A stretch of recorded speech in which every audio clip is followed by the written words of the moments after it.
if I know that this party is being funded by companies who are getting benefits from this political party, then I know that this particular party is corrupt because it is essentially getting a quid pro quo.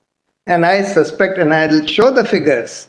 The figures about electoral bonds show that number one, they are almost all in denominations of 1 crore. So they are being largely purchased by corporates, etc., companies.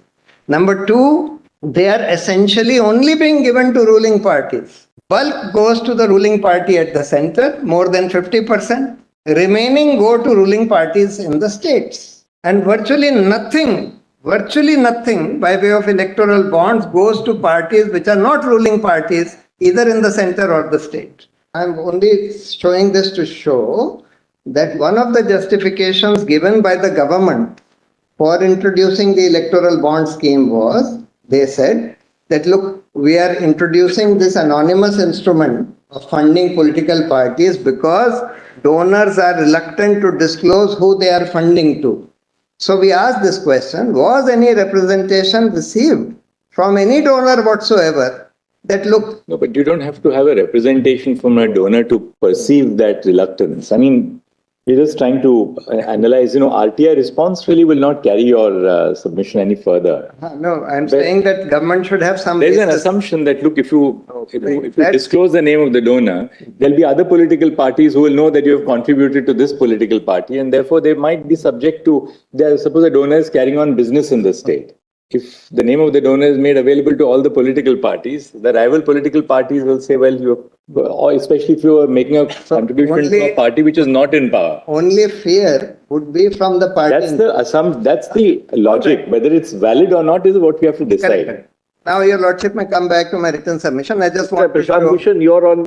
The first argument was right to information under 19. I'm coming to that. I just wanted to lay out the few other factual details. Now let's look at the material you are supporting. Interim orders, my lord, two things. Yes, let's see the interim orders.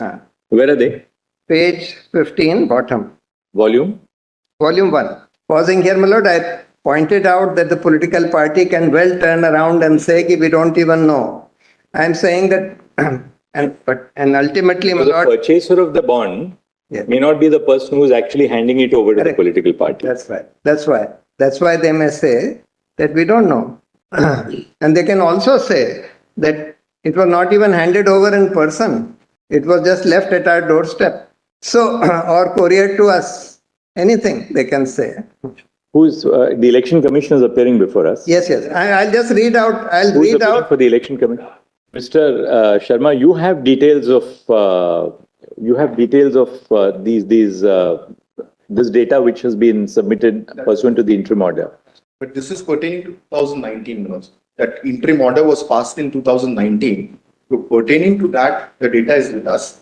But they should give the data. This was a continuing interim order. But this is not only confined to the 2019 election.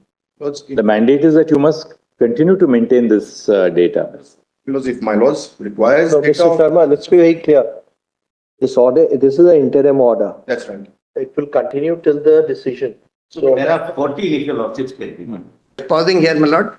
This is not correct because you can't, a citizen can't do this, match the following, etc. Because the company does not disclose who they have given the bond to. Company only discloses the total bonds purchased. The political parties only discloses the total bonds received. So you can't, no citizen can match. Only the state bank. Only the state bank. State bank and any law enforcement agency which asks such information from the state bank. Strictly speaking, only that. Otherwise, citizens certainly can't. It completely defeats the citizens' rights. Now, my lord, I just want to read out the objections of the Election Commission. Para 25. It makes no difference in my respectful submission. Because the political party earlier said that we have received X crores from 20,000 or less. Now they'll say we have received the same X crores from 2,000 or less. If they don't want to disclose those cash donations, they don't have to. So it's not going to make any substantial difference whether the limit is 20,000 or 2,000. With no other business of consequence having disbursable profits. So the Election Commission had pointed this out, that look, you are doing this, but this will open up the gates to shell companies being used to donate money to political parties. I was just reading the last paragraph of that EC's letter, para 6 at page 469. Increased use of black money for political funding through shell companies.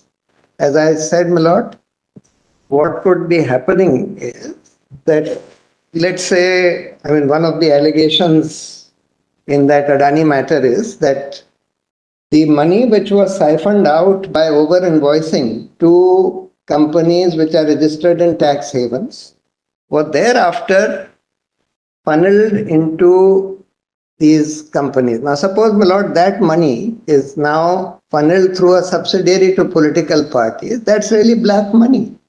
It's really black money and, in a way, foreign money, which is coming to political parties through these shell companies which have been set up as subsidiaries. Now, Mr. Bhushan, we go straight to your formulation now. Yes. I think we've seen the scheme, we've seen the RBI reply. RBI reply, perhaps, to make sure, so that they now can formulate, so then we can go to Mr. Sibal. The government has not received any concerns from the Election Commission on the issue of electoral bonds.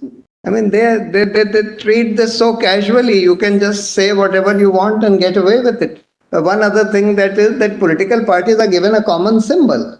So therefore, political parties are part of the instrumentalities of the state, and this has been held by this court. And even the CIC has held that political parties are public authorities under the Right to Information Act.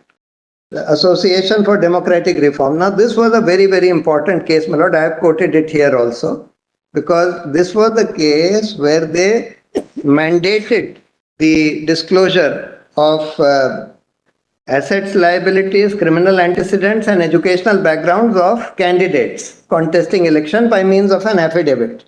And here the important thing is that they said that this flows out of Article 19(1)(a) rights. And when the government tried to overturn this by means of a legislation, that legislation was struck down on the ground that this is violating fundamental right of the citizens to know about candidates. And I submit, my lord, if the citizens have a right to know about candidates as to what are their assets, liabilities, what are their criminal antecedents, etc., by way of an affidavit, then equally or more importantly, citizens have a right to know about funding of political parties. Who's funding them? Well, political parties are playing a very important role in our democracy. They get a common symbol, they contest as a party, they form the government, they have given a right under the 10th schedule for disqualification of those who flout the party's mandate, etc., as to how to vote, and so on. So therefore, if citizens have a right to know about candidates, about their assets, liabilities, etc., they certainly have a right to know about parties as to who's funding them. In a nutshell, Mr. Bhushan, your argument is the citizens must know what are the sources of fund of a political party. Yes, because that is in larger public interest. Not just in larger public interest, it's the citizens. Or there will be always a conflict which will come up. Some people will say it may have its own repercussions. But it's in larger public interest. And therefore it will be covered by the Article 1A, 19(1)(a). Yes, and as contrary to what the government is arguing, they are saying that there are reasonable restrictions which can be imposed under rights under 19(1)(a).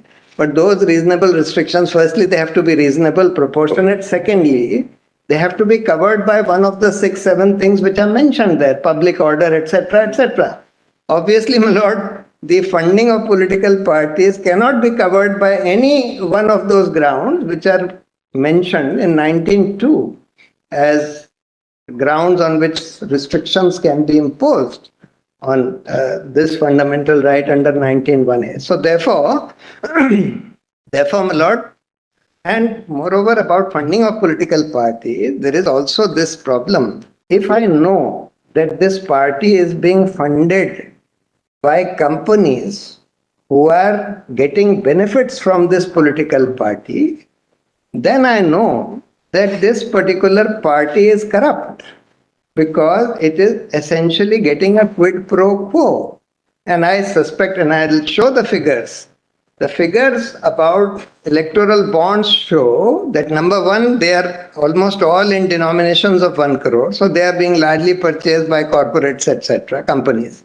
Number two, they are essentially only being given to ruling parties. Bulk goes to the ruling party at the center, more than 50%. Remaining go to ruling parties in the states.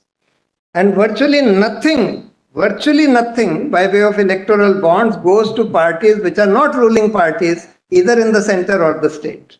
And today, my lord, this electoral bond forms the bulk of the political funding of parties. So therefore, by making this non-transparent, you are defeating a very important right of citizens to know about who is funding these political parties, where are they getting their money from, whether this is tainted money, whether this is black money, whether this is laundered money, whether this is shell companies, whether whatever. So therefore, all that is being defeated.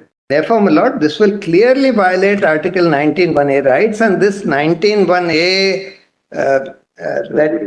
right to information about public functionaries, public Let's go to the next legal ground. Yes. 19(1)A you have now indicated. Yes. One judgment which I have not mentioned in my written submission, which I wanted to show, is the judgment of Justice Chagla of Bombay High Court. Very, very important judgment. That's the citation is AIR 1958 Bombay, page 155. This is an important judgment. Actually, my lord, though it came fairly early in our constitutional history, but you can see how prescient Justice Chagla was, even in 1957 when he delivered this judgment. This was a case where one of the Tata companies wanted to amend its articles of association to be able to give donations to the Congress party.